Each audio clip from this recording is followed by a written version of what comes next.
Hello, good evening, class.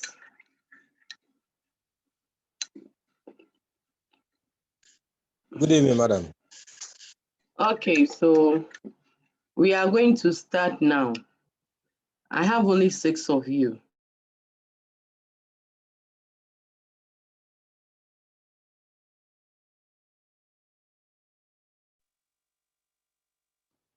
I believe the rest will be joining us as the class is ongoing. Now, today, it's unfortunate you couldn't get the notes. I believe so, madam. It's unfortunate you couldn't get the notes on time to go over so that we would have used this meeting for only questions and answers. So since you didn't get the notes on time, I will go through the notes with you, praying that the lights will not go off.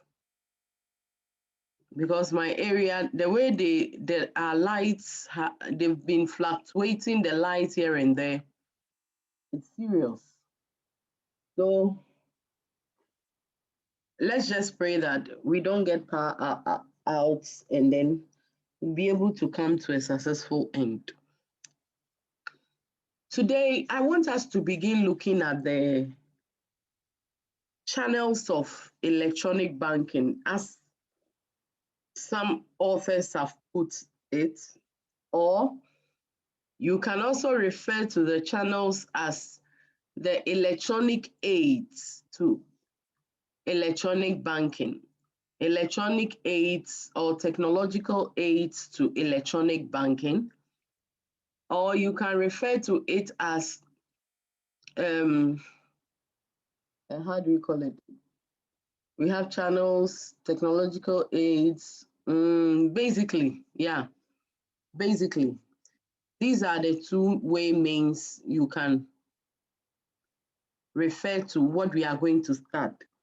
Basically, when we talk about the channels or technological aids to electronic banking, we are looking at all the technological devices or tools which are used in the delivery of banking services by banks to their clients. So the technological devices that banks use to deliver banking services to their clients. Those are the technological aids or the channels we are going to be looking at for the next 2-3 weeks. And today we begin with automated teller machine. Automated teller machine, or shortened as ATM. Shortened as ATM. Now, normally I show a video of how the ATM works. Let me see. Let me show you this video. I wanted to skip, but then I think we'll need it. I'll be making some reference to the video, so it's 4 minutes or so. Let me just show you. You watch up to a point I feel it's okay then.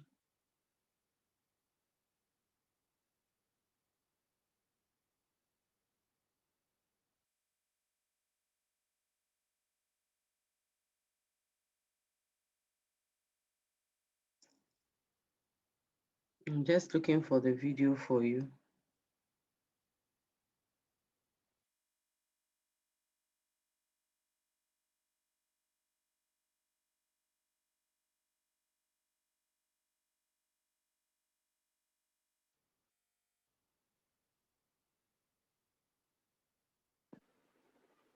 Okay, so I'm just looking for the video for you. I have it. I have 2 of them. One is with sound, one is without sound. I want to be careful the one I choose.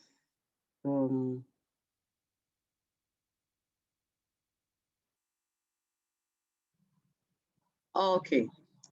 All right. I think I've seen it. So let me just share it with you. All right.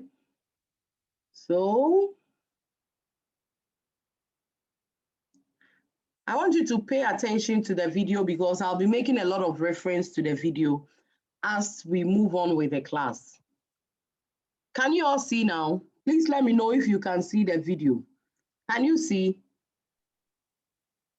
Yes, please, madam. All right. Okay, so I'm just going to start it. See for my. All right.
Okay, so we have watched the video.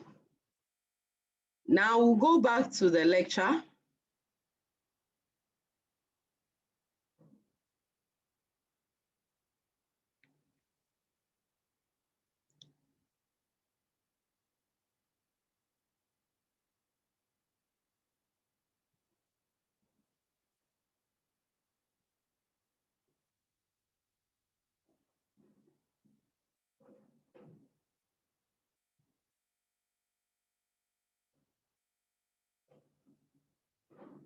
I'm coming, okay? I'm trying to share the lecture notes with you.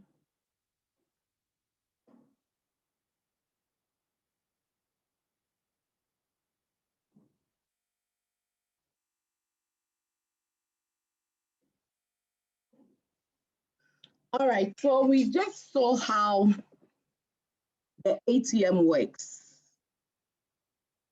You see, all the things you saw in the video are the things we are going to be talking about this evening. I'll be making a lot of reference to the video you just saw. That is why I made you see the video before the lecture starts. Now, when we talk about automated teller machine, there are so many ways that the machine can be referred to, or it depends on every country or every institution and how they may choose to refer to this one machine. Some call it hole in the wall, especially the British. They call it hole in the wall.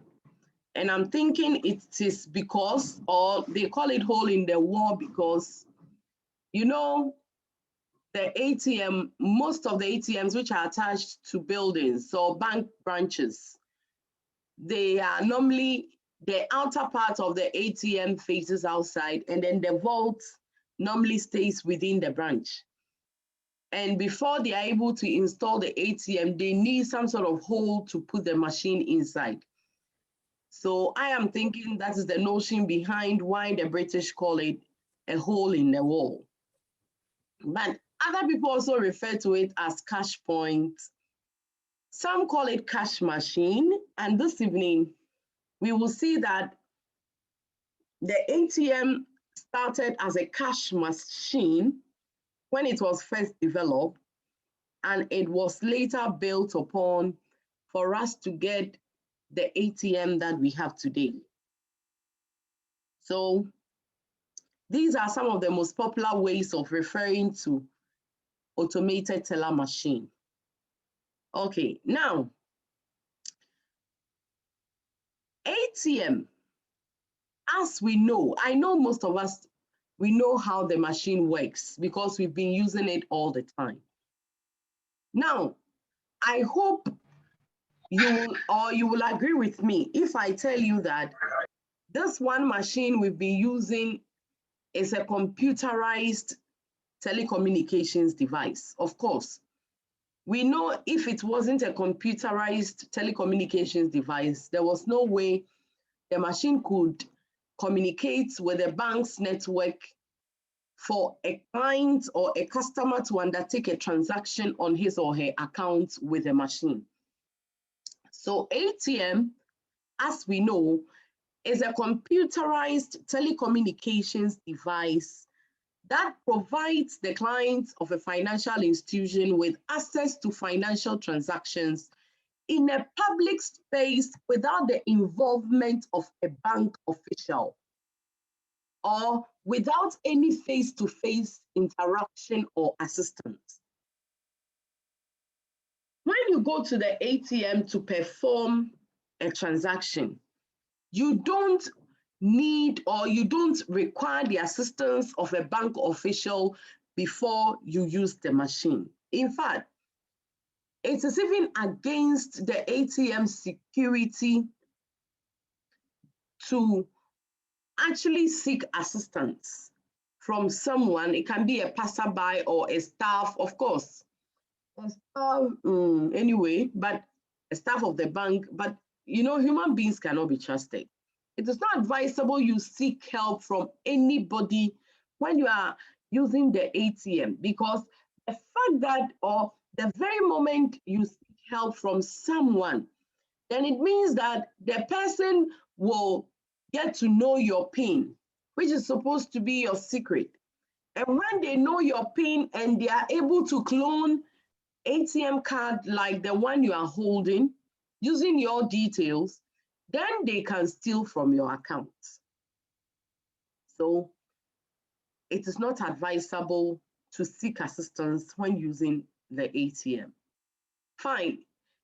If you don't have any option and you need assistance, maybe you should seek it from the proper bank official.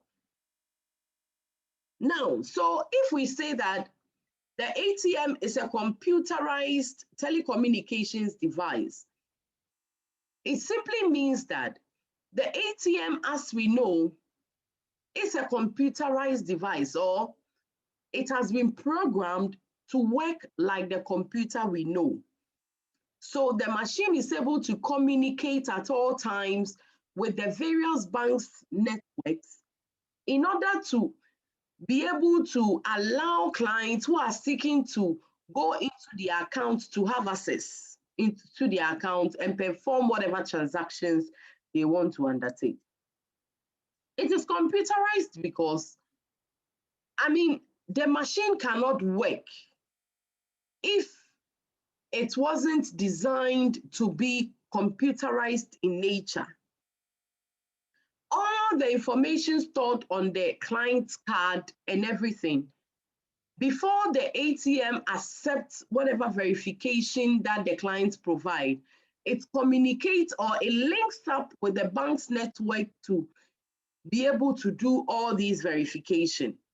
So it is a computerized telecommunications device, and it allows clients to have access to their bank account in a public space without the help of any bank official. That is the ATM. If you are asked to define the ATM, you can go about it this way. You see, you don't need to chew and pour. Your understanding of how it operates is the key thing. Okay, now, this evening, we'll be looking at the history of ATM from the perspective of so many countries. When we looked at the first topic, that is overview of electronic banking, we considered some history of ATM in Ghana. Today, we'll look at how ATM actually came to be in the various countries like the US, UK, etc. But before we move on, I would like us to look at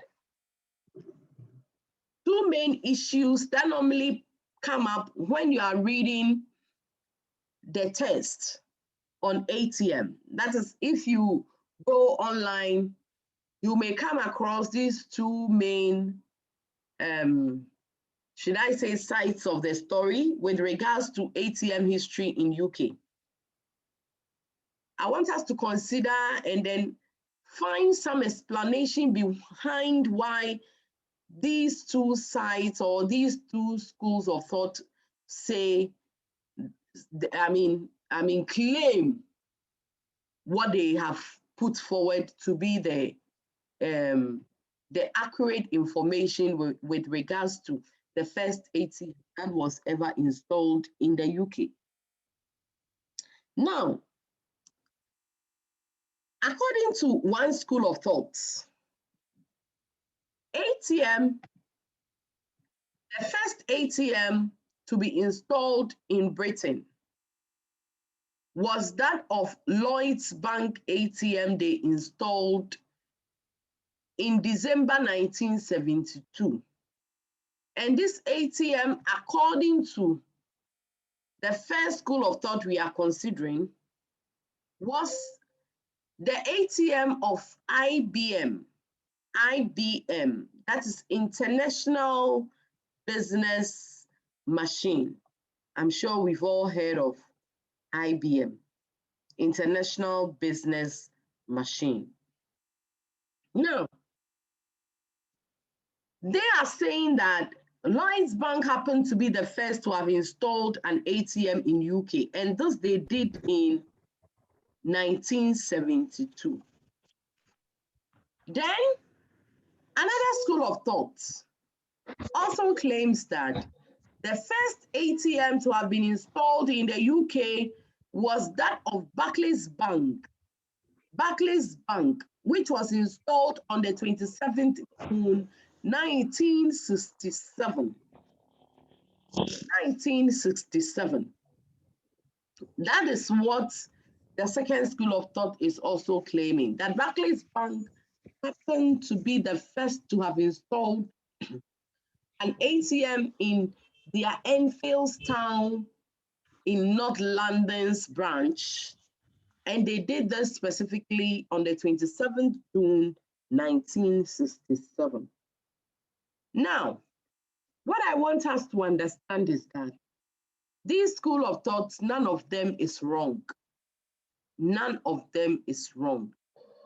And the reason why they are not wrong is because it is indeed true that Barclays Bank installed its ATM on 27th June 1967. In fact, there's evidence of this on the net. There's even a video. There's a video. When Barclays, before they became ABSA, when they were celebrating their 100th year of banking in Ghana, I don't know if you remember. I remember one time they were showing some history of Barclays Bank, and there was this ATM video, the first ATM to have been installed in UK. They showed this video. They showed the ATM. If you go online, it is there. So it is a public information. So it is indeed true that Barclays Bank installed the first ATM in 1967. And it is also true that Lloyds Bank installed their claim, what they claim to be the first ATM to in 1972. They are both true. But as we will learn very soon, when ATM was first invented, it wasn't invented or it wasn't developed as the ATM we have today. I mean, the first ATMs which were developed were ones which were developed to be or to dispense a fixed amount of cash per withdrawal. When the client slotted in some specifically coded cards. When ATM was first developed, it was known as a cash machine. And the cash machine was designed to dispense a fixed amount of cash to a customer per withdrawal when the customer slotted in a specially coded card. So when cash machine was developed, there were a lot of features of today's ATM that were not present. I mean, in those days, you could just walk to the ATM, put in your card. There was nothing like verification. So you slot in the card and then the machine will bring, if, for instance, $200 was programmed for the machine to dispense every day. As soon as you slotted your card, the machine dispensed $200 to you. So whether you were the owner of the card or not, there was nothing like verification whatsoever in those days. And it was during this era, in the 1960s, it was during this era that Barclays Bank installed their so-called ATM.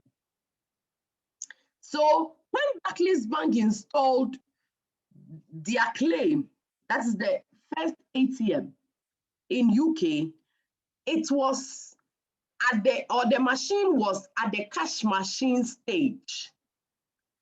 It was at the cash machine stage. That machine they installed lacked a lot of features that today's ATM have. So it is true, they first installed ATM in UK, but it was a cash machine at the time. It had not been built upon to have a similar looking machine like that of today's ATM. And then by 1972, a lot of developments had, gone into the cash machine for it to look like today's ATM. For it to look like what we have today.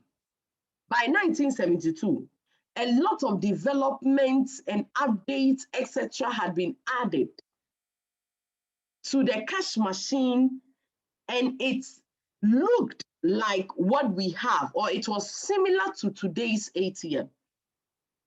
So indeed, when Lloyds Bank installed their ATM,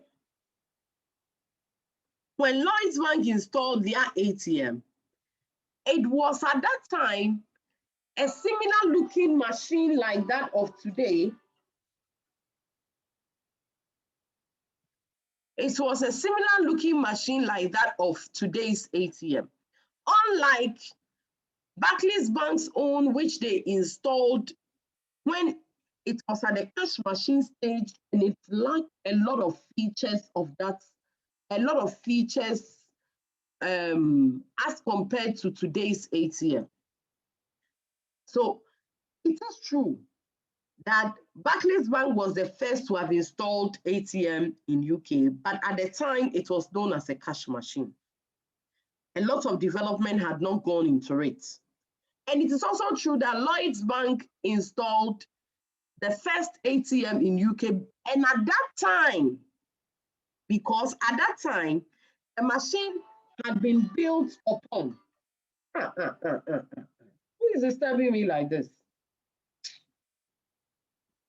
The machine had been built upon, so it had a lot of features similar to what we have today. So I don't know, you should understand why the two of them are claiming what they have already claimed. To be the first to have installed ATM, they are all correct. Just that Barclays Bank's own was at the cash machine stage, and Lloyds Bank owned, that's IBM's machine at the time, had a lot of things, or had a lot of updates with a lot of improvements, verification system, everything added to the cash machine, and it was looking like today's ATM. So their claims are all correct anyway. So when you are reading the text and you come across these two claims, this is the simple explanations behind the two. All right.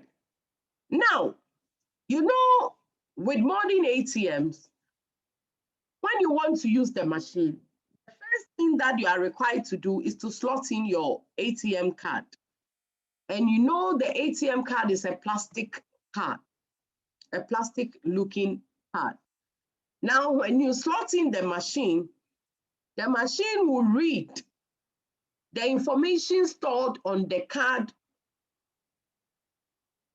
which that is the customer's information stored on the card. And normally the information of the customer can be found either at the magnetic strip side or the chip side of the ATM card. Now, as for the details with regards to the card, I won't go much in, I won't talk about it because next week we'll be looking at electronic cards. Next week, God willing, we will consider electronic cards. So that is where we'll go into details about the things that can be found on the electronic card. So the machine identify, you put in the ATM card, the machine reads the information and then try to get some sort of verification from the customer. That is, the machine will require you to put in your PIN. And you know the PIN is according to the customer's choice. You choose your own PIN. So when you key in your PIN and the machine picks, then it means that you can go ahead and use, or you can have access to your bank account. If your PIN happen not to match with that of what the machine has been programmed with, then it means you cannot have access to your bank accounts. Now, modern ATMs, or if you look at the modern ATMs, a lot of things have been added, or there has been a lot of improvements on modern ATMs. For instance, Modern ATMs have been designed with biometrics of the customer. You don't need some numbers as your PIN for verification with modern ATMs, because modern ATMs are biometric in nature, such that normally they use the client's, it can be the client's thumb or palm or your iris or any part of your body that the banks decide to use as your password. They will use that to program your account. And whenever you are using the ATM, the machine will seek verification from the biometrics of the client. So if it is your iris, that has been used to program your account, then please, one moment.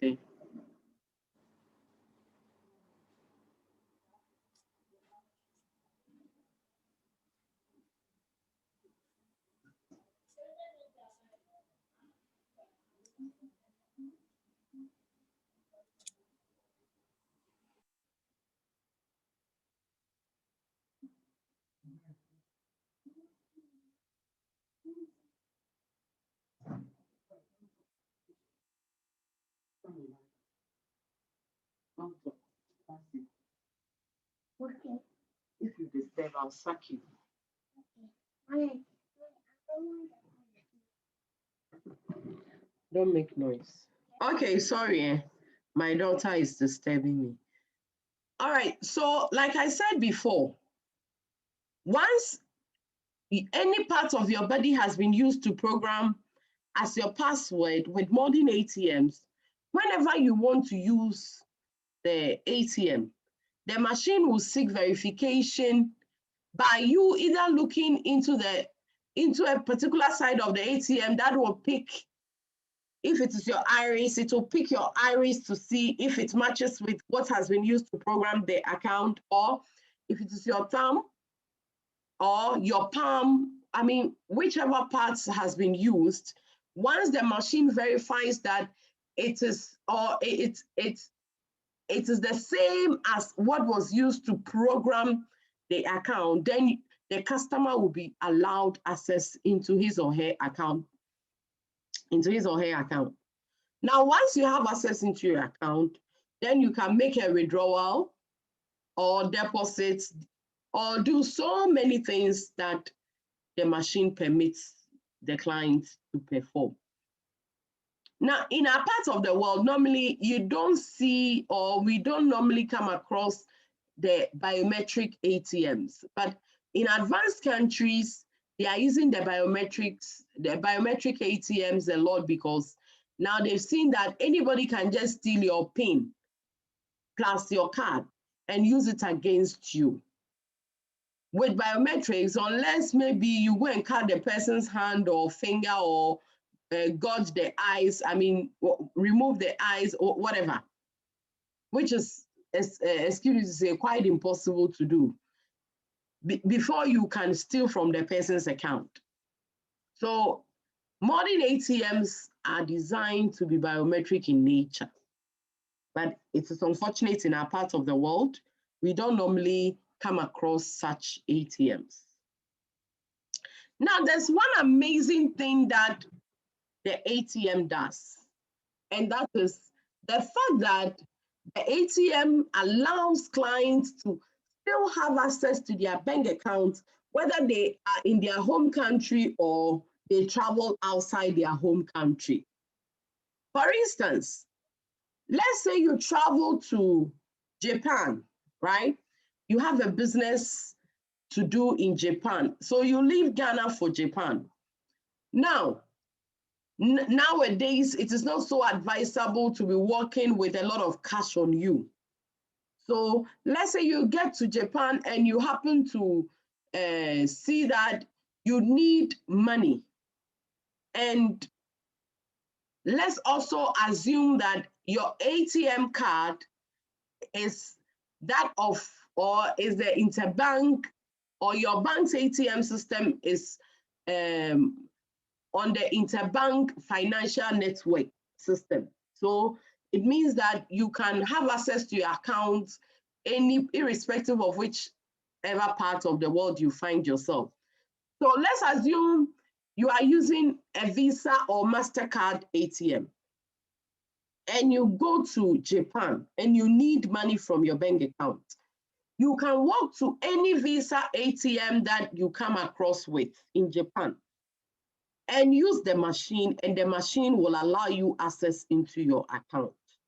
Now, when you get to the machine and you slot in your card into the machine, the verification, everything is done. The ATM in Japan will communicate with your bank's network to see if you are the true holder of the account, one, if you have enough funds in your account that can complete whatever transaction you want to undertake, etc. Now, once you are verified, and then the machine sees that you are the true owner of the account, the amount you want to withdraw, remember that the money in your account in Ghana here is denominated in Ghana cedis. Meanwhile, you are now in Japan seeking to make a withdrawal, which will also be denominated in Japanese yen. So how do we go about this? You have money in Ghana cedis, you need it in Japanese yen in Japan. That is no trouble at all because the ATM will do the conversion for you. So the ATM will verify. For instance, if you need 100,000 Japanese yen, all the ATM needs to do is to verify from your bank account that when we convert 100,000 Japanese yen into Ghana cedis, the amount that we will get, can the money in your account pay for it? Fine. If it confirms you have enough funds in your account to complete the transaction, then so be it. The ATM will allow you to make the withdrawal. So what the ATM will do is that it will convert the money to Japanese yen for you, and then for instance, the 100,000 Japanese yen you have withdrawn, equivalent of that money, equivalent in finance, we say equivalent because we believe that once, even though it is, someone will say the same, but once it has changed from one currency to the other, we don't use same, we use equivalent.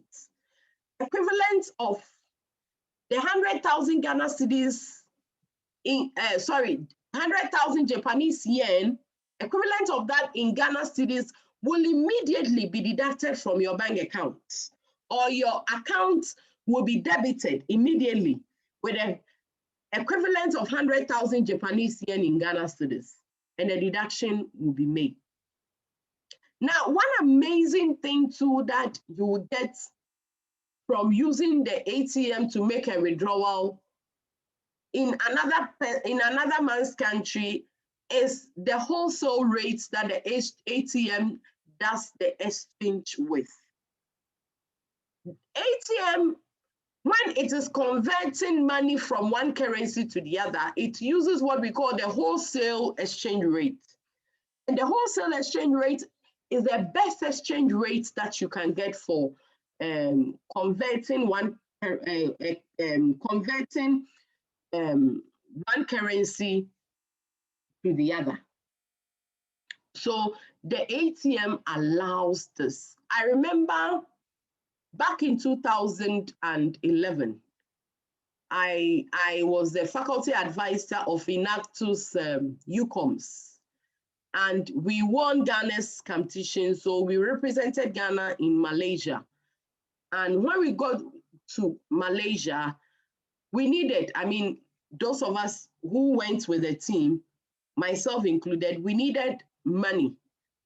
So we had to use our Visa card. That time I was using EcoBank Visa card. And we were able to use the Visa card to make a withdrawal in Malaysia. So it is possible, and it worked exactly like I have described to you. Whatever amount you are withdrawing, immediately they will deduct equivalent of the foreign currency from your local denominated currency account. So that is it. Now, when ATM started, or before ATM started, banks all over the world were all the time trying to find ways and means of allowing customers to have what they call the self-service in retail banking.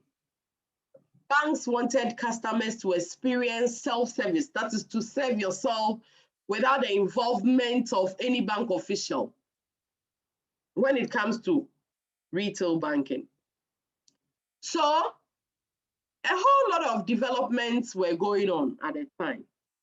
So many countries, they were all trying to come up with a machine that could help clients to have access to banking transactions without necessarily going to the banking hall. Then, God being so good, in the USA, one man called Luther George Simjian had been developing what he called at the time cash dispenser machine. He had been developing a lot of machines with the objective of, the machine serving the purpose that banks or financial institutions were looking for.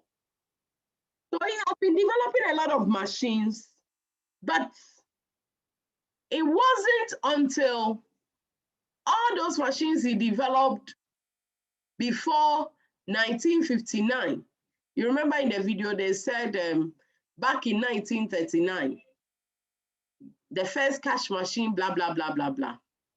I mean, you will read a whole lot of history, but what I'm telling you, there's a strong evidence to suggest that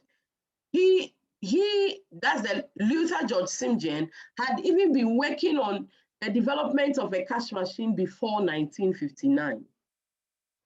And all the time, every cash machine he came up with was not accepted until his 132nd patent cash machine. 132nd patent cash machine, which he filed on 30th June 1960. That machine was the one that was granted approval to be accepted as a cash machine and used by financial institutions on the 26th February 1963. 1963. So, when this cash machine was given approval to be used, I told you before that the first cash machine which was developed, or which were developed, because he is not the only person, a lot of people were also developing this in different countries. We'll come to that very soon. So when the first cash machines which were developed were programmed to dispense a fixed amount of cash or a fixed amount of cash per withdrawal when some specially coded cards were slotted into the machine. Now, at the same time, or around the same time, Tokyo too, they were also on it. And God being so good, in 1966, Tokyo was able to also develop its first cash dispensing device, and they started using it in 1966. Engineers in Sweden and Britain, they also developed their own cash machine around the same time. That is around the early 1960s.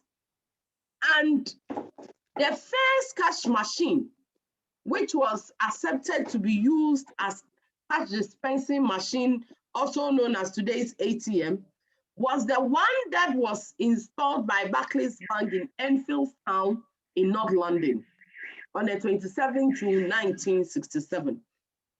I've already explained this. So that machine happened to be the first cash machine to have been developed. And when the first cash machine was developed and installed by Barclays Bank, in fact, at the time, you can imagine, around the 1960s, of course, at the time, they were also, at the time with cash machines development, I mean, it was a good innovation. It was an improved technology at the time. So Barclays Bank tried every means possible to make this machine popular or bring everybody on board to accept this machine and use the machine as intended. So what they did was to look for a brand ambassador at that time. They hired a brand ambassador. And this brand ambassador happened to be a popular comedian. He was a comedian and an actor also. So this English comedy actor, who was known as Regvani, was hired as the brand ambassador for Barclays' first cash dispensing machine installed in the UK. And the man was to help ensure maximum publicity for the machine so that the whole populace would come to accept and use the machine as intended. Now, a lot of collaborations too were going on around the globe in other parts of the world. There was this collaboration of a small startups called Spytech and Midland Bank in the US. And they developed a third machine. They also came up with an input, in 1963, when Luther John Simjian's machine was first accepted to be used as a cash machine, it was programmed to dispense a specified amount of time per withdrawal. There was nothing like verification.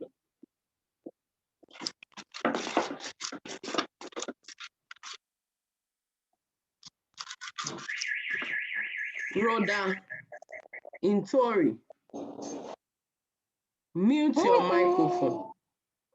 I'm muting the microphone. Please do not unmute it. Okay. All right. So as I was saying,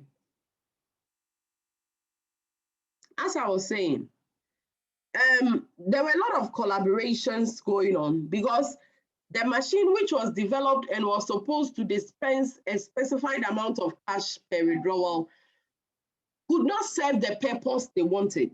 They saw that the security wasn't tight enough and all that. So Spytech and Midland Bank developed a third machine, and they marketed this after 1969 in Europe and in the US. Now, what they specifically did, or what they added to the already developed ATM or cash machine at the time, was to add a magnetic strip to the ATM card.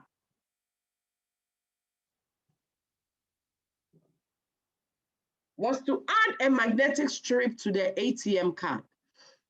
Now, what a magnetic strip does when it comes to electronic cards is that is the side where the client's information are stored. The client's name, the bank, etc. They are all stored on the magnetic strip.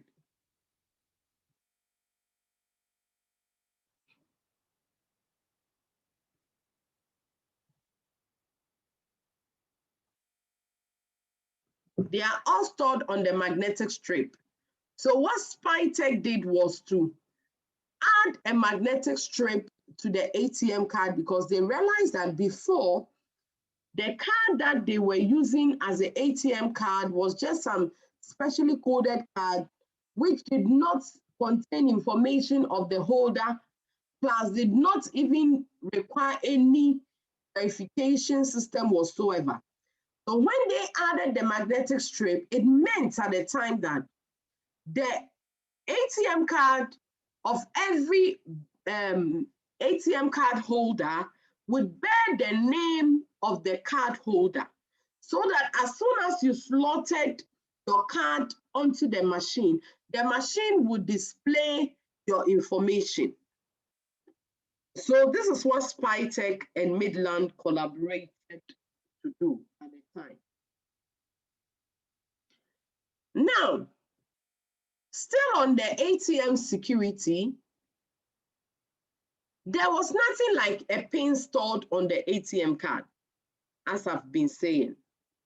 So in 1965, one British engineer named James Goodfellow just sat back and saw how this lack of verification, how disadvantageous it was for the clients of ATM to, just should they lose, for instance, their card, then it meant that anybody who got a card could withdraw money, which was a very unfortunate thing.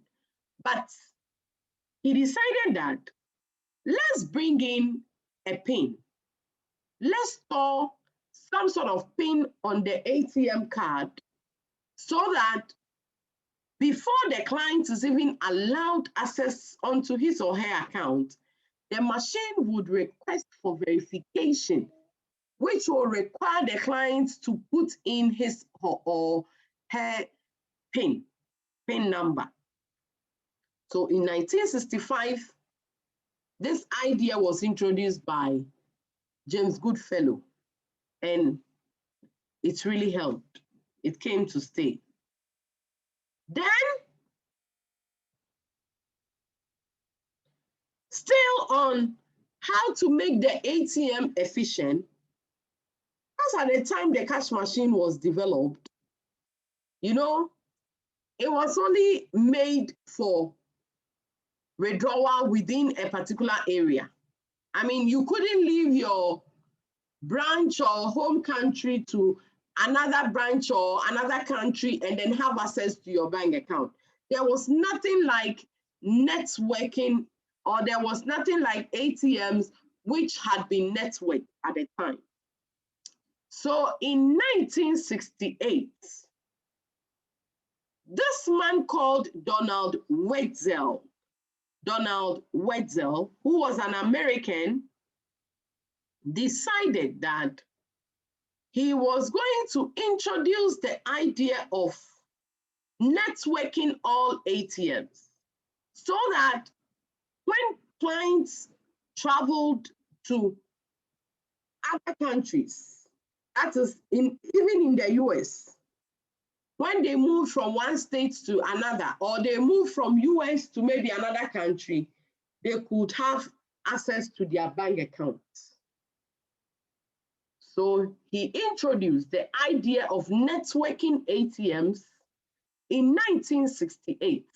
And after his introduction of networked ATM, the first networked ATM to be installed in the US was done at the Chemical Banks branch located in Rockville Center, New York, on the 2nd of September, 1969.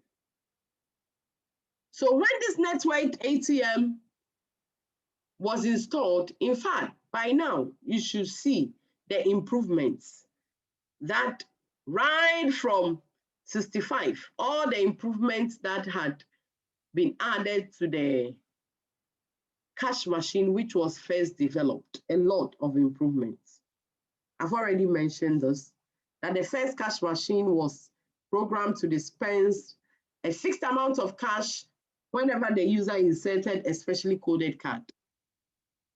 So when so many developments had, gone into the cash machine, and we had a similar looking machine to that of today's ATM, Lloyds Bank decided to install the first ATM. I've told you, yes, at the stage they installed this, it was ATM. When Barclays Bank installed this, it was cash machine. So Lloyds Bank decided that they will install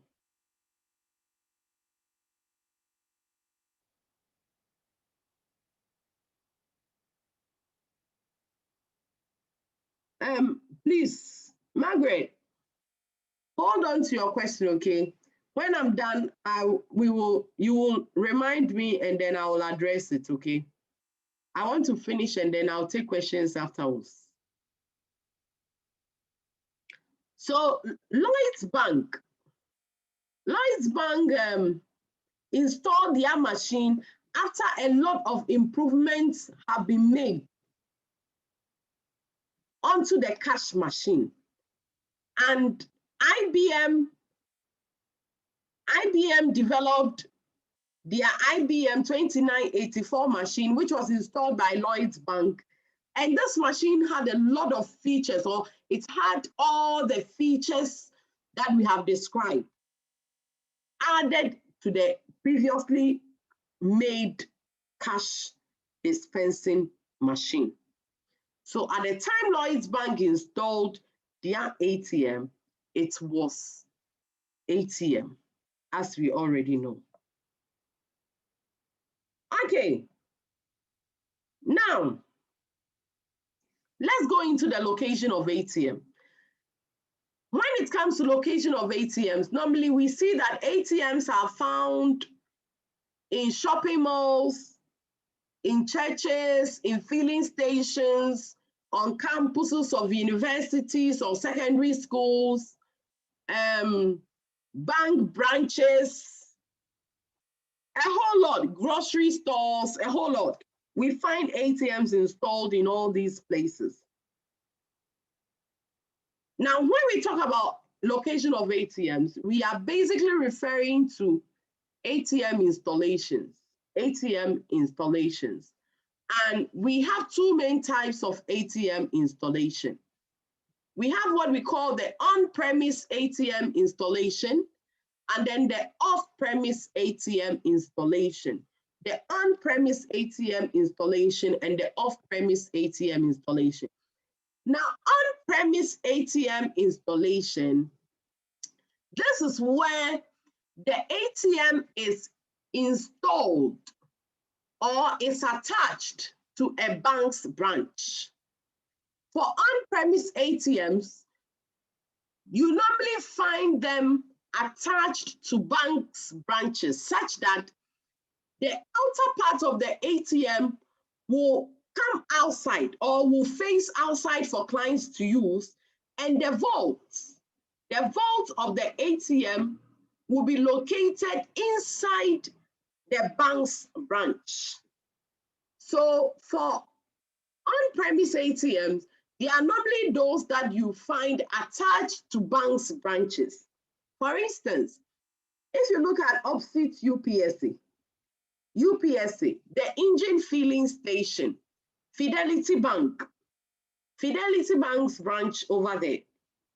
You see they have an ATM there just in front of the entrance of the bank. That is an example of an on-premise ATM. We can give another example of Access Bank, the university's Access Bank, the one on campus. The ATM that you see by the entrance of the bank is an on-premise. You find the outer part outside with the vault inside the branch.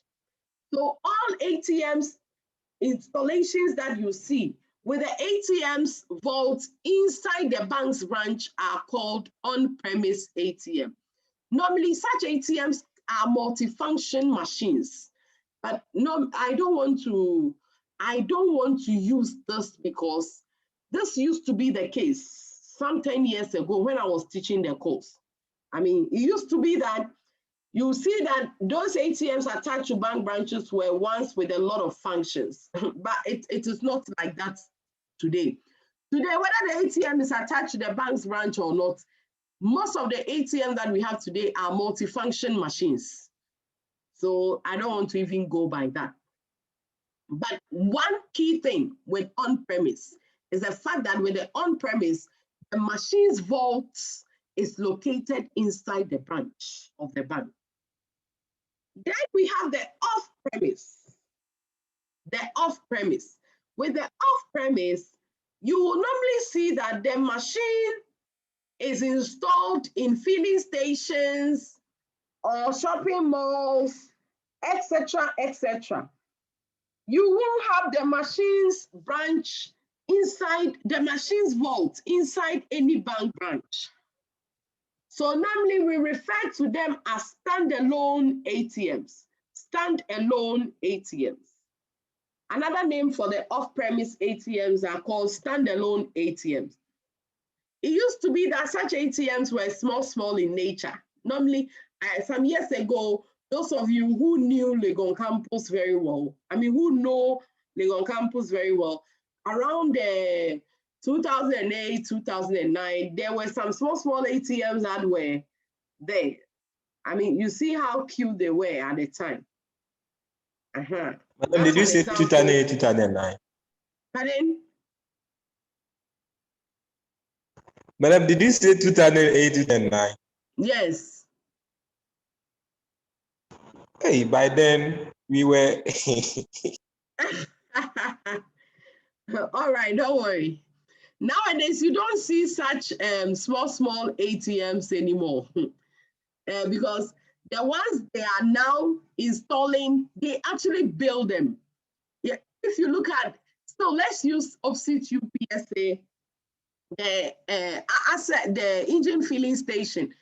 You see the ATMs which have been lined up, GCB, APSA, I think UBA, a lot of ATMs have been lined up there with EcoBank and Energy, a whole lot of ATMs.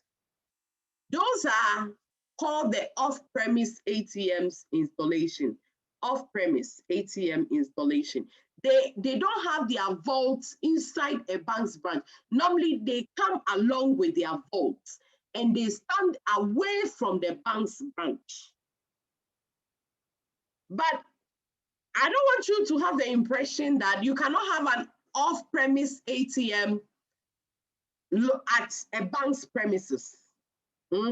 You can have an ATM which is off-premise, but then located around the premises of a bank. What I mean is, for instance, if you look at Fidelity Bank opposite UPSA, you see they have an on-premise ATM installed. If they are to have another ATM added to the ones away from the bank's branch, let's say a machine standing alone from the bank's branch, that ATM will be an off-premise ATM, even though it happened to be on the same premises as that of the branch. But then because the vault is not inside the building or the branch of the bank, it becomes an off-premise ATM. Normally, off-premise ATMs are ATMs which are not necessarily owned by the various banks. But even nowadays, banks, they own their own ATM. But back around 2007, 2008, now you don't want me to use those examples. Around those years. Madam, you can use. We had a lot of ATMs which were, I remember this company, is it Easy or so? Easy. They owned a lot of ATMs. And those ATMs were Visa ATMs that all banks all banks customers could use, that is once the bank was using a Visa ATM card, they could use their cards in the machine. So normally standalone ATM or off-premise ATMs are owned by other independent sales organizations. And they can also be owned by the financial institutions as well. Now, when you visit an ATM, normally, if you check the topmost part of the ATM, you see the name of the bank or the owner of the ATM written there. At the top part of the ATM, you see the name of the bank or the owner of the ATM written there. That part, we call it the topper. The topper. The topper, where you see the name of the bank written or the owner of the bank of the ATM written, it is called the topper. All right, we move on to ATM financial networks. Now, it used to be that, and I'm sure maybe still some banks may still not be on the interbank financial network. But it used to be around 2007, 2008, 2009, especially around 2007, 2008. A lot of banks were not on the interbank ATM financial networks. They were using the local one. So those banks, their cards could not be used in other banks' ATM. That is, they only had their cards made for the bank's ATMs.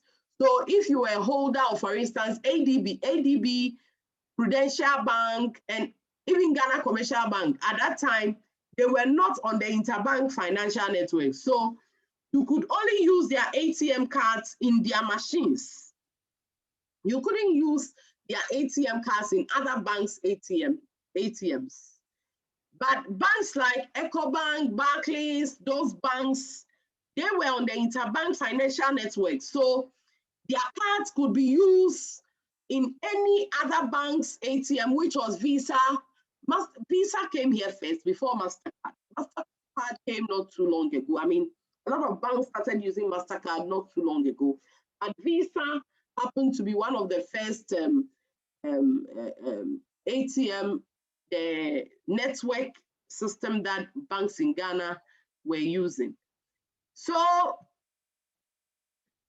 if the bank is connected, if the bank's ATM is connected to the interbank financial networks, then it means that all the ATMs which are also on the interbank financial network system, the bank customers can have access to their bank accounts at any time in those ATMs. And that is a very advantageous thing for clients. The fact that if you go to one ATM and it is not working, you can move to another ATM to have your transaction undertaken.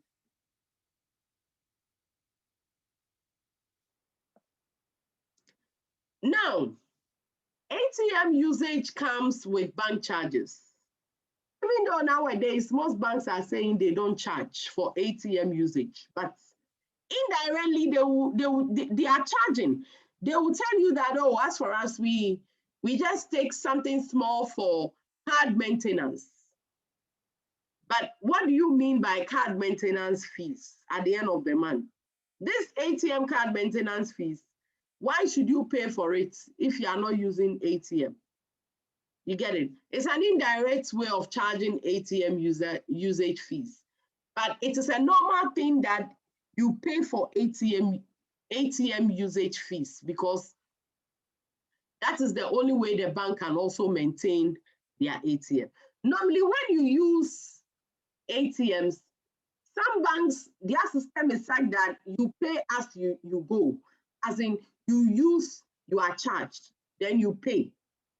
Other banks too, they wait till the end of the month, then they will send you your bill, etc., etc. But one thing that I'm sure by now you have noticed is the fact that when you use your ATM card, your bank's ATM card in another bank's ATM, the fees that you are charged is quite huge. You pay fees which are higher than that of your own bank's fees. For instance, if you use your ABSA card in Fidelity Bank's ATM, they may charge you 4 cedis per withdrawal or 5 cedis per withdrawal. If you were to use your own bank's ATM, you wouldn't have paid that amount of money because you are using a different bank. So normally the charges involved are higher than that of your own bank's ATM. Okay, ATM global use. In the video, we heard of 1.5 million ATMs around the globe. That video, I'm telling you, that video will be like, it will be like maybe almost 20 years ago video. It has really, I mean, it's a very, they did it a very long time ago, the video I shared with you. That is why they said 1.5 million. Now, the figure of ATMs around the globe, according to Atenea, is more than 3 million ATMs currently in use around the globe, more than 3 million. Now, almost every part of the world you go to, you will find ATM in one way or the other. So ATMs have, you know, I mean, ATM usage is common, almost every part of the world you travel to. But when it comes to ATM usage, the world is normally divided into 7 main regions. 7 main regions. And the division is done to enable us know which region or regions are having the highest usage or highest number of ATMs per million people. And 4 main regions. I'll talk about 4 main regions. The rest of the 3, you can search for them on your own. Out of the 7, the 4 main regions which are known to have high numbers of ATMs per million of people are USA, Canada, Europe, and Japan. USA, Canada, Europe, and Japan. They have been noted to have high numbers of ATM per million of people. But even with this high number of ATMs that we've just talked about, there are other places around the globe which are yet to even have high numbers of ATMs. If you go to places like East Africa and its surroundings, a lot of places have not even witnessed ATMs. And India, you know, when it comes to technology, India is known to be one of the world's, you know, highly advanced technological countries in the world, They are highly advanced when it comes to technology. I remember around 2002, when I was doing my first degree, we had a conference and there was this professor from India. He came to talk about technological advancement back in 2002. And at the time, this man was talking about a whole lot of things, that a time is coming, even newspapers, books, etc., they are going to be useless because we are going to have electronic books, we are going to have electronic parts, that's the iPad and those things. In those times when he talked about that, we were just imagining, so how is this thing going to work out? I mean, it was something that looked impossible. He even talked about the fact that they are making some sort of a chip, very small, like pinhead, where they will put every information that one needs to know. For instance, if you want to go to the universities to study banking and finance, everything that you need to know about banking and finance will be programmed on the chip. You just go, insert that chip in your brain, and you will know everything. You don't need to go and study any banking and finance again because everything will be in your brain. You see, he made mention of all these back in 2002, and it looks very impossible, but I sit back and I see them happening today, and I'm like, wow. Now we have touch pads, etc. You go to lectures without books because you have your pad. You can use the pad, pen, everything to make your notes, or you can be typing as the lecture is ongoing without using paper. If you want to read news, you don't need a newspaper now. You can just go online. Every information you need is there. We have electronic readers. You see, all the things he mentioned, they have occurred. So when it comes to India, they are known to be one of the world's highly advanced countries in technology. Now, India claims to have the world's highest installed ATM at one of their towns called Natu La Paz. Natu La Paz. I am just thinking that maybe if you go to this town called Natu La Paz, almost every house, every street will have ATMs installed there. I mean, that's what I'm thinking anyway. Israel also claims, or it has been recorded, that Israel has the world's lowest installed ATM at one town called En-Bukek on the Dead Sea. Now, whenever I get to this point, I just pause and I laugh. Then I'll be saying to myself, hey, these people, they are funny. They should come to Ghana, right? Go to some of our villages. Go to Kofikwe. Go to Kofikwe. Give me 1 minute, okay? Please, 1 minute. I have to solve something quickly. I'll be with you soon.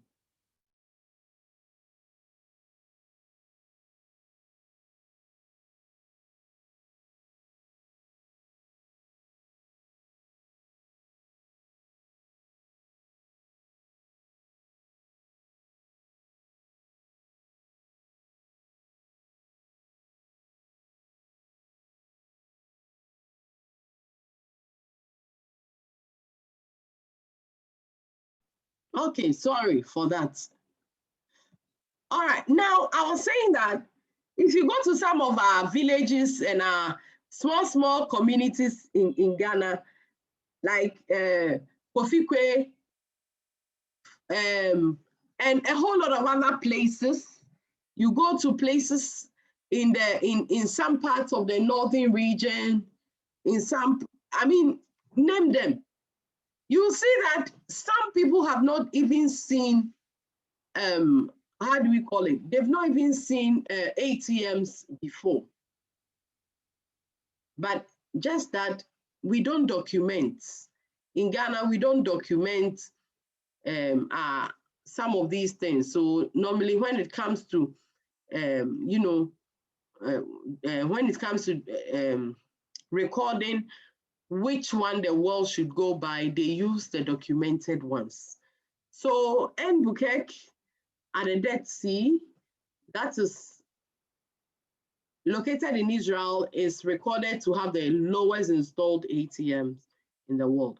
Now in US, their Navy ships have ATMs installed in the Navy ships. So people who work with the Navy can all the time have access to their bank accounts. We move on to ATM hardware. ATM hardware. Now, when we talk about ATM hardware, we are simply looking at the parts of the ATM, or the physical or tangible parts of the ATM. The physical and tangible parts of the ATM. Now, the ATM is made up of a lot of parts. We'll go through some of them. We have the CPU. The CPU, that's the central processing unit. You know, the CPU is what powers the ATM. We talked about the ATM being a computerized telecommunications device. And you know, the CPU is the part of the computer that makes the computer function. So the CPU, as part of the ATM, controls the user interface and the transaction device. Then another hardware or part of the ATM is the magnetic and or chip card reader. Some ATMs have only magnetic strips, and some also have only magnetic chip. Others have both. Modern ATMs have both. And the function of this magnetic or chip card reader is to identify the customer. It helps in identifying the customer. Then we have the PIN pad. The PIN pad. Now the PIN pad, that's the part that you use to key in your PIN, etc. Now with modern ATMs, which are touch ATMs, the PIN pads are normally displayed on the screen of the ATM for you to touch. Then we have the secure crypto processor, of course. The processor too is part of the ATM, which allows it to function. We have the display. The display is the monitor-looking part of the ATM, the monitor-looking part of the ATM. And that is the place that all the transactions are displayed for the customer to see what is happening and, you know, select what he or she wants to perform. Then every ATM also has the function key buttons, And the function key buttons are the buttons found on the side of the ATM display. That's the monitor looking part. You see some buttons on the side of the machine where you use to select the type of account, etc., etc. That is what we call the function key buttons.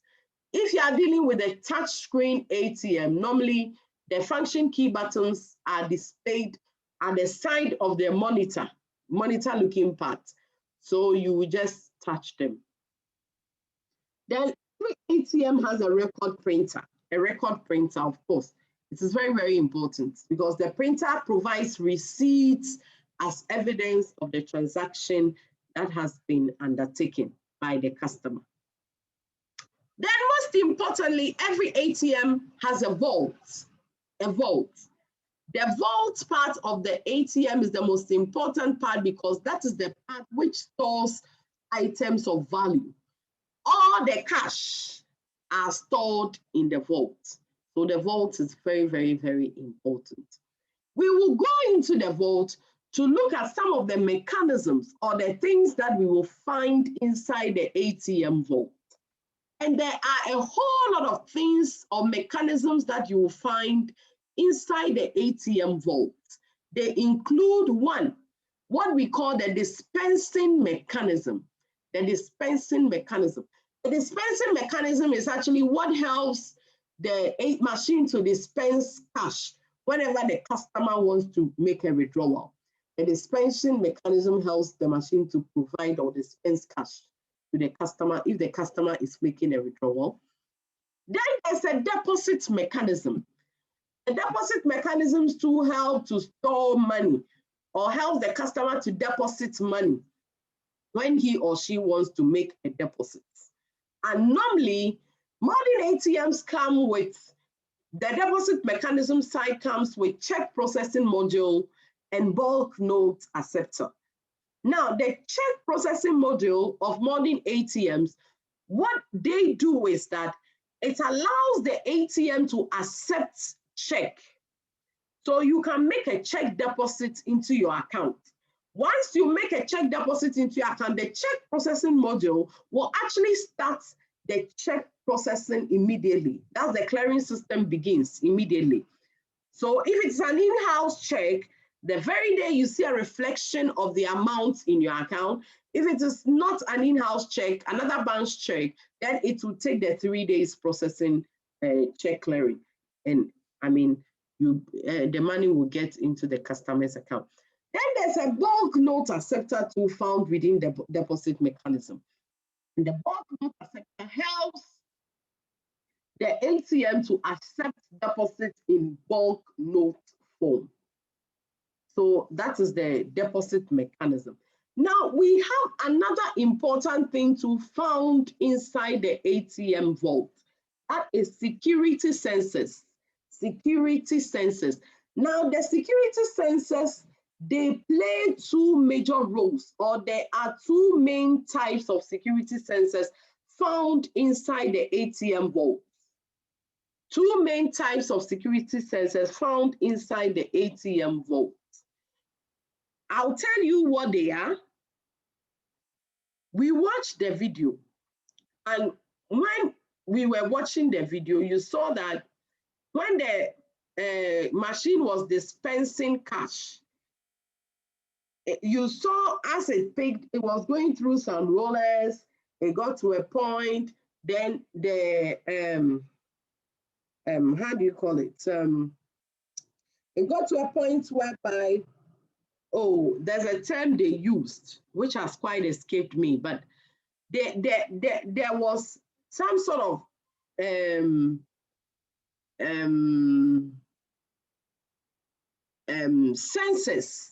sensors beneath the rollers. If you saw from the first video I showed you, there was a sensor beneath the rollers. When the cash gets there, the sensor senses the cash. And the reason for it is that, you know, the machine has been programmed with the weight of every note. The machine, for instance, in Ghana, every ATM knows the weight of our 50 Ghana cedis notes, our 20 Ghana cedis notes, our 10 Ghana cedis notes, 5 Ghana cedis notes, 100 Ghana cedis notes, 200 Ghana cedis notes. The ATM knows the weight. So the first function, or the first security sensors that we are talking about, their main function is to sense the weight of the cash or the currency as it moves through the rollers. The sensors sense the weight of the cash to see if the note is not too thin. If it is not too thin, then it means that is, if it is not too thin, then there's nothing wrong with it. It will dispense the cash. Everything is okay. But if it senses that the note is very thin, then probably in the mind of the machine, it will be thinking that this will be a fake note. A fake note. So immediately, it will not dispense that amount of money. It will send it to another thing found inside the ATM vault called the reject bin. Reject bin. We saw that in the video I showed you as well. The reject bin. So this cash will be sent to the reject bin, so that when the officials who work on the ATM come and they see it, then they will remove it. If it is fake, so be it. Or it can also be that the cash has worn out, and so they will need to replace it. That is when it senses the note is too thin.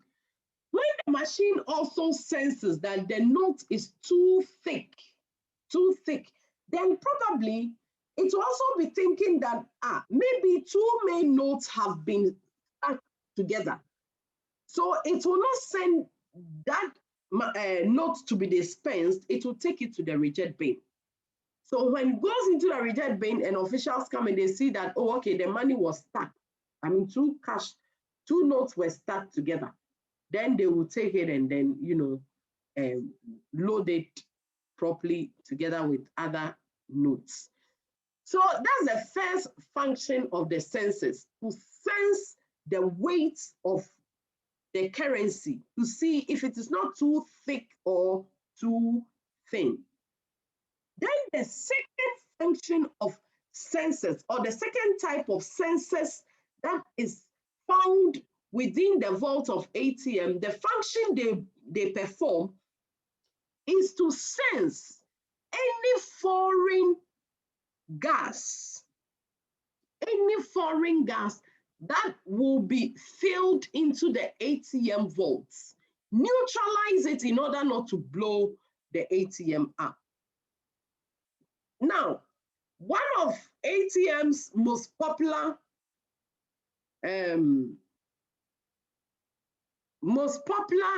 should I say, I don't want to use, or anyway, it is a crime. Anyway, one of ATM's most popular crimes that have been happening since the 90s, even in the 80s, 90s, early 2000s, until the manufacturers of ATM became aware and then provided for census, was that the criminals or the ATM theft, ATM thieves, what they did was that they normally found the openings around the ATM, like maybe the cash dispensing side, which came out, and the part that opened to dispense cash. What they did was that they used some small tubes, slotted the tubes through the openings on the ATM, and then the tube went into the ATM vault. Then they will load what we call combustible gas. Combustible gas. They will fill the ATM vault with the combustible gas, and after the gas is filled, they will try to ignite it, and the machine will blow up for them to walk away with the cash.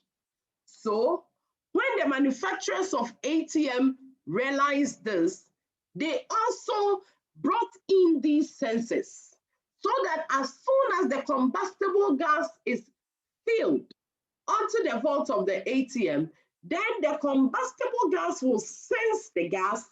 If it senses and sees it is a combustible gas, then there is some chemicals which have also been installed as part of the sensors, so that the ATM, that chemical will be released after the sensor sends the combustible gas. The chemical will be released to neutralize the gas. It will neutralize the gas so that the machine will not be able to be blown up. So this is the second function of the security sensors, and it has really made ATM security very tight. Then every vault has a lock. The locks are very important. The locks are so important because without the locks, it means the vault will be there. Anybody at all can enter and steal cash. Now, modern ATM, the locks are not just the manual one that you push and pull, blah, blah, blah. Now there's, it can be programmed with biometrics of whoever is in charge of the ATM vault, such that if they program with the person's palm, then it means that only the palm of that person can unlock the ATM vault. Every ATM also has the journaling system. The journaling system. So it keeps record of every transaction that has been undertaken with the ATM. And at the end of the day, try to, reconcile how much cash came in, how much cash went out, etc. There are a lot of videos I can show you. Some of them are on the LMS. When you go there, you see them and then download and watch. Now, ATM software. Before, the manufacturers of ATM concentrated on only tightening the security of the ATM hardware, forgetting that the software too can be attacked. So a lot of criminals were attacking the ATM software. They will attack the software, be standing somewhere, then the machine will be dispensing cash. Then they will just go and pick them up. So after realizing this sort of incidents, the ATM manufacturers actually focused on how to tighten the security of ATM software, and things have been improved now. Security of ATM, security of ATM. ATM security is very important. It is very important such that when it comes to security, we look at it from various dimensions, from various security dimensions. And we are going to look at 5 main, is it 4 or 5? Let me see. Okay, there are four main security dimensions. The first security dimension is the physical dimension, the physical dimension. Now, the physical security dimension is basically looking at how the ATM has been should I say, manufactured. That's the things which have been used to manufacture the ATM, the body of the ATM itself. If you look at every ATM, you see that the body is made of thousands, is it tons or whatever? Yeah, 1,000 tons of steel. Very, very hard. Such that you cannot just smash some crowbar whatsoever, and then the machine will break loose for you to walk away with the cash. So physically, the ATM has been well built, such that it is very, very impossible for people to attack the machine physically. So you cannot attack the machine physically and walk away with the contents of the ATM. So physically, ATMs have been programmed or designed to be very, very strong to withstand all physical attacks that may arise. Then the second security dimension is the customer identity integrity. Now, I told you before that with the first cash machine that was built, there was nothing like, verification of customers. So just anybody who came across with a card of the ATM could just go and make a withdrawal without any verification. But after looking at how unfortunate that was, the manufacturers added the PIN, which is supposed to be the verification system.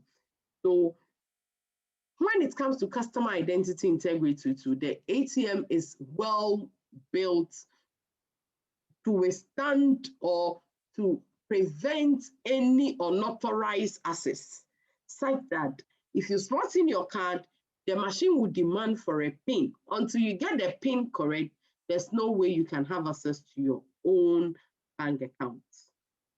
Not to talk of somebody who has stolen the card. So customer identity integrity to security is strong.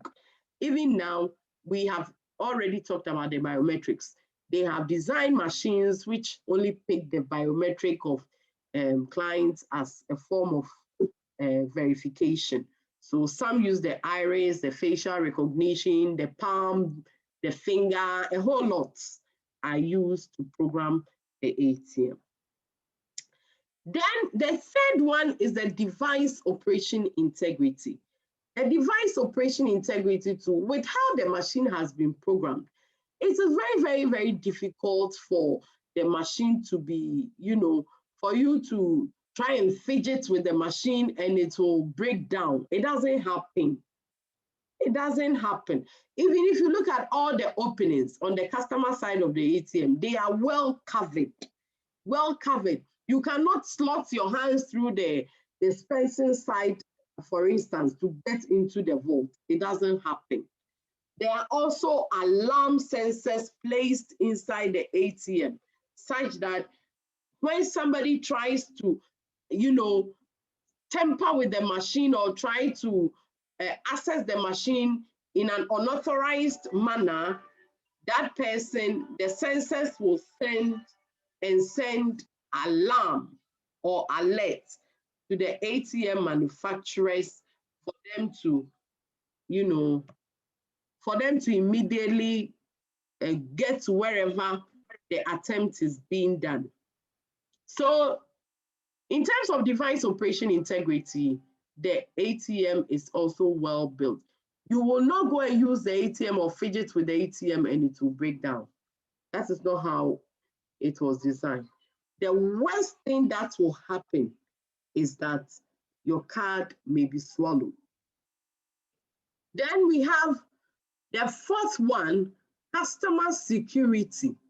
Customer security. That is in terms of ATM, in terms of customer security, the ATM too has been programmed to ensure maximum protection for the customer, such that nowadays you find security men or security guards standing by ATMs to protect clients who may be withdrawing money, so that you won't get to the ATM, withdraw money, and someone will attack you and walk away with the money. Security cameras are also there to observe or capture everything that happens around the ATM. So if somebody even steals your account and make a withdrawal, when you complain to the bank, they may go into the CCTV and then try and find whoever committed that crime. So ATM security is something that we can rely on. Now, there's a very important information here that I always share with my class. Whenever you are going to make a withdrawal, and then you see that as soon as you get there, for instance, then robbers attack you, try to force you to make a withdrawal for them, don't hesitate. Obey their instructions. Just go ahead and then make the withdrawal for them, because if you try and hesitate, they will kill you. But then go ahead and then obey their instructions. But in obeying their instructions, this is what you do. As you key in your PIN, for instance, if your PIN is 1234, for the machine has been programmed to be able to detect when something has gone wrong. For the machine to know that you are in trouble, some people have attacked you, and you are making a withdrawal for them, you will turn your PIN upside down. So instead of keying 1234, you will do it from back, 4321, and add a hash key. Once you add the hash key, the machine in its own wisdom will see that, oh, something is wrong. People are attacking this person. So the machine will send an alert to the nearest security for them to rescue you. But then, whenever I say this, or whenever I tell my class this, then I pause and I laugh. And then I ask myself, in Ghana, which security are they going to send information to? But the machine going to send information to? By the time the security even get to where you are, the people would have robbed you and done whatever they've done with you and walk away. But in the advanced countries, I mean, some of these things, they work a lot. They send the alert and the security respond immediately. So that is a small information. Now let's look at uses of ATM. There are so many uses of ATM. We know of a lot of them already, so I won't spend much time here. We know we use ATM for deposits. 11 or 10 years back, when I used to teach, when I started teaching this course, around 2009, 2010, whenever I tried describing that the fact that ATM accept deposits, I mean, the class was, you know, in some way, because it was something that in Ghana, we had not started witnessing. But God being so good, today, we have a lot of ATMs which accept deposits. So this one is no news for us. ATMs can be used to pay bills, to pay fees, to pay taxes. ATMs can be used to print bank statements, of course, what we call the mini bank statements. You can use ATM to load monetary value onto your value cards, like for instance, value card like Easwish card in Ghana. You can use ATM. I mean, I'm not saying in Ghana here you can do that. I don't know if you can use an ATM to load money onto your card in Ghana, but in the advanced countries, they do. You can use ATM to purchase postage stamps, lottery tickets, train ticket, concert ticket, movie ticket, shopping mall vouchers, gift certificate, etc. ATMs can also be used for games and promotional activities because it has games and promotional features. ATMs can be used for mobile money withdrawal. Now that is happening in Ghana. We use that a lot. ATMs can be used for fast loan. This one I will explain next week under electronic cards. So normally I don't explain here. ATMs can be used to make donations to charities, to process check, we've already talked about that, to add prepaid cell phone or mobile phone credits. That all these are done in Ghana here. And a whole lot. You can read more as you go along. Now, when it comes to ATM reliability, in fact, ATM reliability is solid. You can rely on that machine. Now, before they place ATM in public space, it goes through what they call extensive testing with both the test money and back-end computer system. That's the ATM software, the programming, everything, plus how the machine picks money or it dispenses money. Everything is done before they bring the machine to install in a public space. It is not like, you know, any just fake machine which has been produced and placed in a public space for people to be duped or to dupe people whatsoever. Even though we'll get to see very soon some criminals and produce a fake ATMs and use it to steal clients' card information. But the normal ATMs as used by banks, they go through extensive testing before they are placed into the public domain. ATMs have been designed such that it is able to detect fake currency. I mean, it detects fake currency because, you know, the financial consequences of an incorrect machine operation, that is an ATM incorrect machine operation, is something that is very, very, very huge. And banks do not want to bear that risk. So a lot of things are done, which makes the machine very, very reliable. Now, ATMs and the supporting electronic financial networks are generally very reliable, as I've said. The industry benchmark for ATM reliability is 98.25%. It even goes as high as 99.99%. 99.99%. So you see how reliable the machine is. Even with all this said, not all errors are to the detriment of the customer. And because there have been some cases which have been reported that ATMs actually gave out money without the customer's account being debited or without a proper denomination of banknotes being loaded onto the cash. But let me tell you one thing about this. You see, we said the machine is a computerized telecommunication system. And when it comes to computer, you know, it is a man who programs the machine. So with this thing that we are talking about, that money were dispensed and the customer's account was not debited or credited, incorrect denominations of banknotes were given out and all that. That is due to human error. It is due to human error. Those who programmed the machine may have committed that error. There's no way you program the machine in a particular way and it will do otherwise.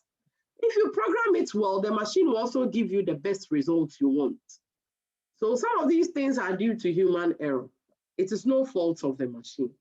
Some even claim that sometimes fake currencies have been dispensed, but the machine is like that.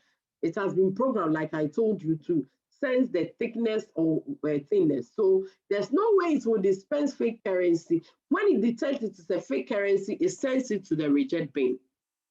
And a whole lot of other claims that people have made. But in all, ATMs are very, very reliable. They are very, very reliable. It is able to check counterfeits and all that.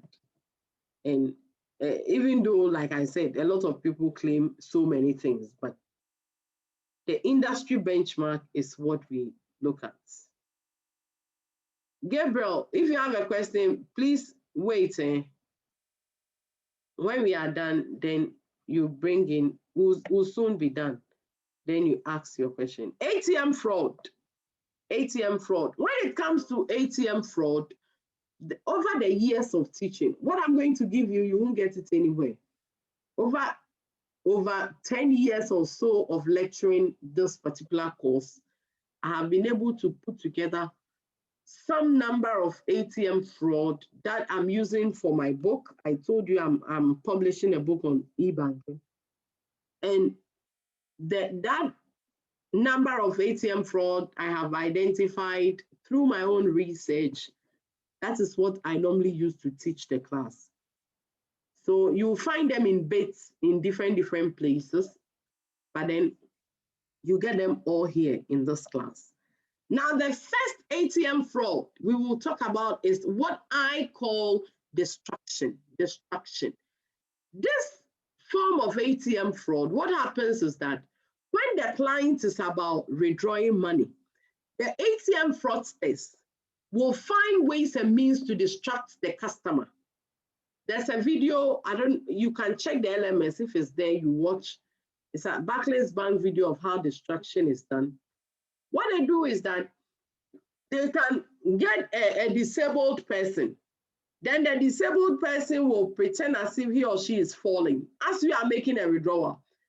Then let's say you have slotted in your card, you've typed your PIN, you have removed the card because the money has come up. So the card is in your hand, and then the person is falling. You may try to help the person, forgetting you are holding a card, and they can switch it immediately without you even noticing. That is what we call distraction. So they do things to distract you during withdrawal, and they can walk away with your card and use it to steal from your account. The second is ATM skimming. ATM skimming. Another name for this particular crime is also known as man-in-the-middle attack. Man-in-the-middle attack. Here, what they do is that they try to attach some skimming devices onto the ATMs,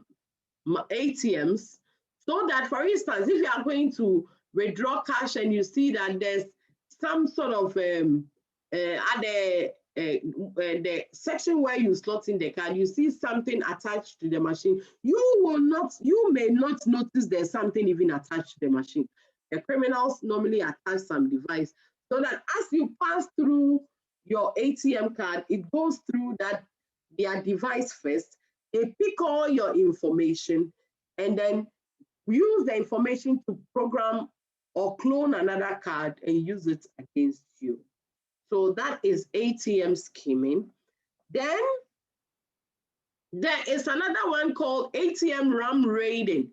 ATM RAM raiding. With this one, what the robbers do is that they attach a heavy, they attach a device like a chain to the ATM machine, or they attach it to, for instance, a heavy loaded truck with the truck may be loaded with, heavy building equipment or tools whatsoever. So that when they attach the chain to the truck and then they tie the chain around the ATM, normally with standalone ATMs, then as soon as the truck moves, it will uproot the ATM. They drag it to wherever they want, and then they do away with the content. But the manufacturers of ATM have countered this particular crime by inserting what they call canisters of dye into the ATM vault, such that if the vault is forcefully opened, immediately the canisters of dye will spill on the money, and the money will be dyed out. You cannot use it. We know 10 Ghana cedis note is greenish in nature. What if it is dyed into black? You can't use any black money in Ghana as 10 Ghana cedis notes. It will not be accepted, or it won't have the legal tender. So that is the RAM raiding. There's another crime also called the pluff crack. And this is what I described to you earlier, that they insert some tubes, fill the vault with combustible gas, ignite it, and then walk away with the content of the ATM. But this we have seen too, that the manufacturers have countered this by filling in inserting sensors and then some chemicals which neutralize the gas.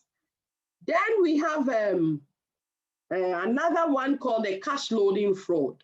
Normally, what the ATM robbers do is that they will attack the bank officials who are loading the money. During the process of loading the cash, they will attack them and then walk away with the cash. But this one too, banks have also countered this by sending along the team who are going to do the loading. They send along security men who are heavily armed, so that when they are loading, nobody can go there to harm any bank official or steal. Then the sixth one is ATM forking. ATM forking, the fork that we used to eat. Now, this particular crime started in Australia. What they do is that the robbers will normally steal other people's ATM card, and then they will use the card to make a small withdrawal. When the machine is dispensing the cash, as soon as the dispensing side of the machine opens, then they will slot in the fork. And as soon as they slot in the fork, the machine will jam up. And in the state of confusion of the machine, they can be withdrawing as much money as they want. My brothers and sisters, don't go and practice this because you'll be caught. If you practice this, you'll be caught in the sense that every ATM has a camera there. And let's say that you are not fortunate enough to get somebody's card to steal. So you are going to use your own card. When you slot in your card, the machine records all your details. They will trace that you are the one who did it, and they will come for you. So whenever I teach this course, I advise my students, do not go and practice this. You are being taught this because when you finish school, you go and work with this financial institution. You should know what is happening for you to be able to do a better job there. So that is ATM forking. There's another one called Lebanese loop, another ATM fraud called Lebanese loop. And this one, what the robbers do is that they do something to the card opening side, the card reader side of the machine, so that as you slot in your card, it traps your card inside. Once you leave, they will go and remove the card and use it to steal money from your account. The eighth one is changing the ATM's administrator's password. Now, some people are computer gurus, so they can hack into the ATM software and change the administrator's password. And when they change the administrator's password, they can change the denominations in the ATM and then, use it to steal from the ATM. A similar incident occurred in Virginia Beach in US, when one guy changed the administrator's password of a particular supermarket ATM. The machine was loaded with $20 bills. The guy changed the $20 bill. The machine, they loaded it $20 bills. So it was $20 bills notes they used to program the machine. But then the guy went to change it to $5 bills. And so anybody who used the machine, he walked away 4 times the amount he needed to withdraw. Plus anybody who withdrew money for the period walked away with 4 times the amount needed. It wasn't until somebody actually alerted the security officials for them to go and take off that machine. Then there's fake ATMs, fake. Some criminals can actually manufacture fake ATMs, place it in shopping malls, etc. If you go and slot in your card, it will pick information on your card, and then they will use the information to steal from your account. A similar thing happened in Manchester, Connecticut in 1993, when one popular ATM fraud guys known as the Backlands Boys in the early 90s, they manufactured Fujitsu model 7020 ATM, installed it in a mall, in a shopping mall. All the people who used the machine at the time thought there wasn't enough funds in the machine, not knowing as soon as they slotted in their card, they picked their information and they use this to rob people up to a tune of over millions of dollars. Then we have ATM card fraud, of course. Sometimes they try to steal people's card and then try and come up with pins, etc. But if your card is stolen, you have to immediately alert your bank. When they steal your card and they don't have your PIN, they cannot use it against you. But,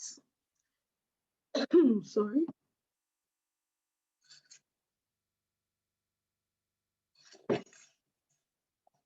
But as we will see from next week, with debit cards, it can be so. That is, with ATM card, it can be so. If it is stolen without your PIN or your form of verification, the person cannot use it. But even with the debit card, the person cannot use it when the person is going to use it in an ATM. But if the person gets your card, whether debit or credit card, they can use it to shop online against you. And I'll tell you why I'm saying so next week when we look at electronic cards. So do not lose your electronic cards. Well, that's why the bank always tells you, when you lose your card, inform them immediately to block it. Else, you say that, oh, my ATM card is lost. They don't have my PIN, so they can't use it against me. Before you realize, all the money in your account will be gone because they can use it to shop online against you. Okay, so there are so many stories that I have shared on the site. You can read on your own concerning the ATM fraud.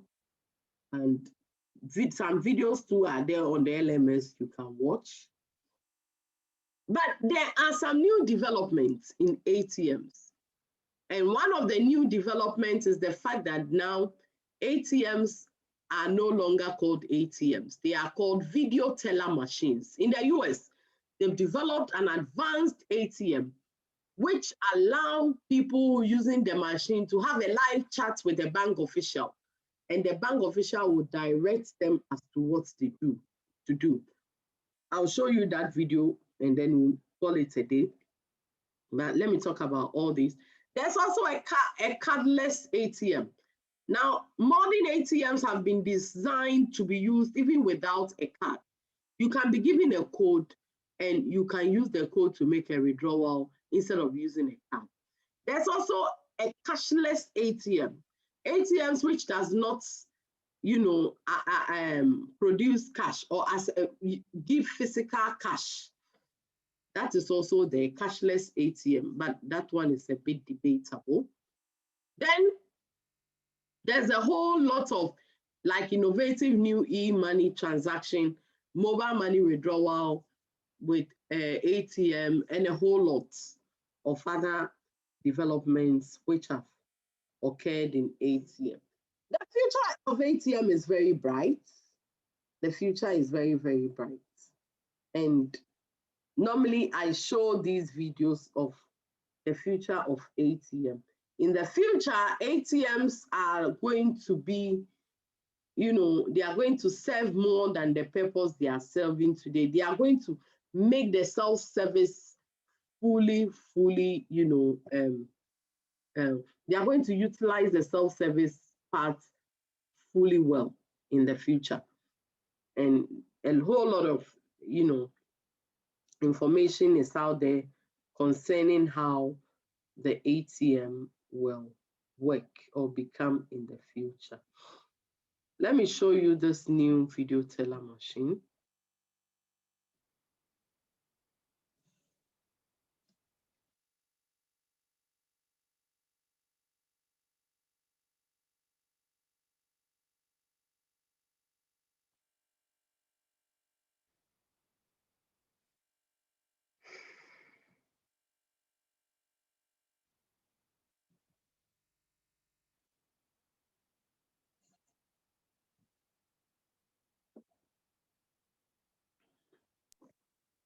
Madam, please, the audio is coming.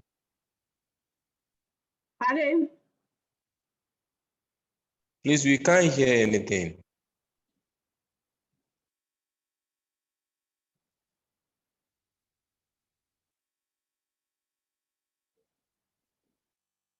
But can you see?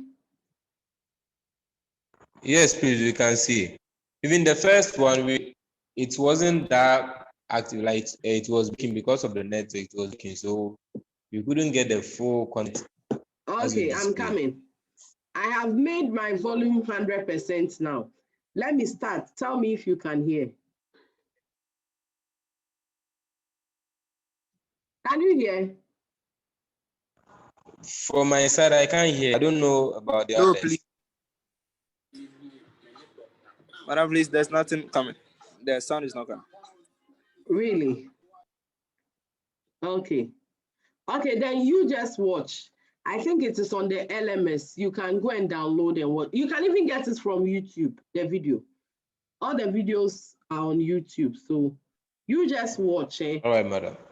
At the end of this lecture too, I'll send this video. I'll put it on my YouTube channel. So if you follow me on YouTube too, you can watch it and then you get a full sound there. So let me just show it to you.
Okay, so that is an example of a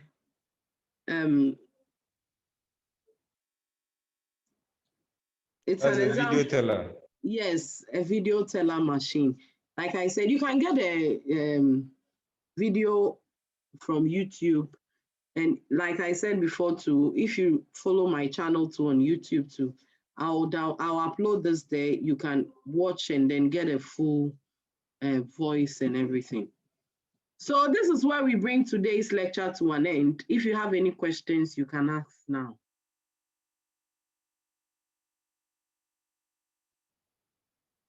I'll take your questions. If you are not clear of something, you can ask me.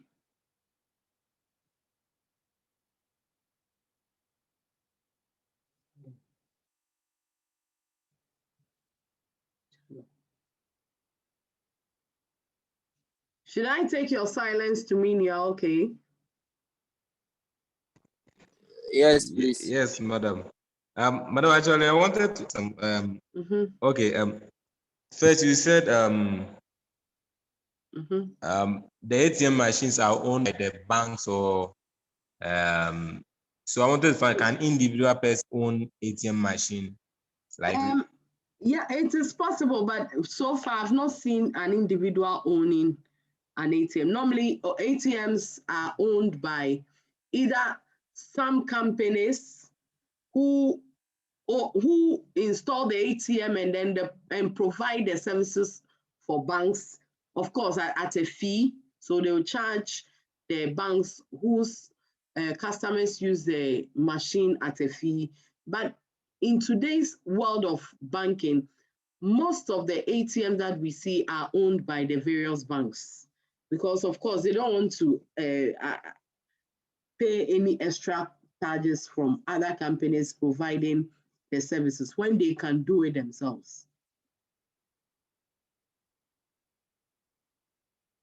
Any other question? and also when you were saying that if you are attacked by robbers, you can at the end of entering your PIN, you can add the hash button then.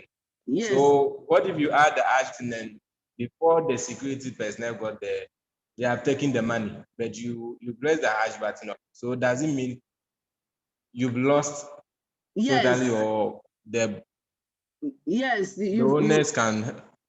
Oh, you will lose. Once they don't get there on time to rescue them, to rescue the money for you.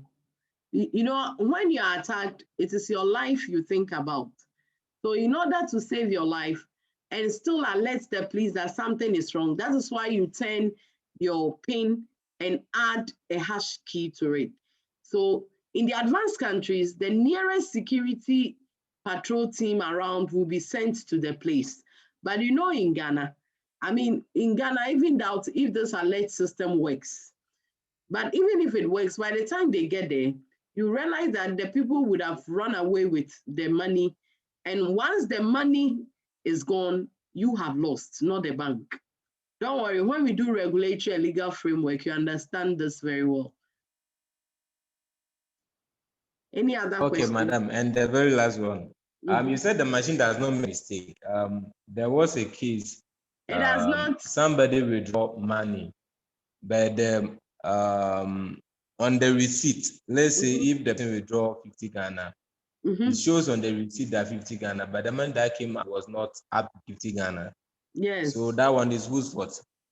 It has happened to me before. That was around 2007 or 2008. I made a withdrawal at a particular filling station, a standalone ATM. And when the money came, it was just at the tip of the dispensing side. As I tried pulling, I pulled like 210 and I was withdrawing 200 at a time. And it was, the denomination was 10 cedis. So I was able to pull 2 of the 10 cedis notes. The rest went inside. It went back into the machine. Meanwhile, it was recorded that I have withdrawn 200 Ghana cedis. So I immediately went to the banking hall. I filed a complaint. It took them a while before they resolved it anyway. But in today's world of banking, if a similar thing is to happen to me today, the machine itself has been programmed to correct itself. For instance, if I'm withdrawing 200 and then I'm only able to pull 20, or sometimes even you see that you make the withdrawal, the deduction will come, but then you won't get the money at all. Then immediately you have another message correcting that error. So the money that was debited to your account will now be credited to your account so that you don't lose. That is how now modern ATMs have been designed to correct themselves. But should you be in a situation like that where you don't get, or don't worry, let's file a complaint at the banking hall. What they do is that I told you of the journaling system. The machine itself, after every day's work, it compares how much was in the machine and how much was withdrawn. So if they compare, like in the morning, how much money was in the machine, let's say 20,000 Ghana cedis, and we had 100,000 Ghana cedis being withdrawn, then it means that it's supposed to be 100,000 Ghana cedis left. But then you see that there will be a difference of how much you didn't get added to how much is supposed to have been left. You get it? So they will be able, if you make a complaint, they will see, they will give you the difference. Are you okay? So, madam, how do you lodge a complaint? Let's take, for instance, some of the ATM cards are not in the banking. So that one, how do you make a complaint? Because not at the bank. Yes, you just go to your bank. Go to any nearby branch. Any nearby branch, then you file the complaint. Now, because of branch networking, so every branch of your bank you go, they will start the process. They will do it for you. So you go to any nearby branch. All right, madam. Thank you. You are most welcome. Okay, I guess we'll call it a day. We'll meet same time next week. I'll try and do the voiceover and send it to you so that we'll use this lecture period for only questions and answers. So when I finish the voiceover, I'll send it to Gabriel and he will let the class have the notes. I wish you all the best. All right, madam. Enjoy your evening. Okay, madam. Thank you. Okay, bye.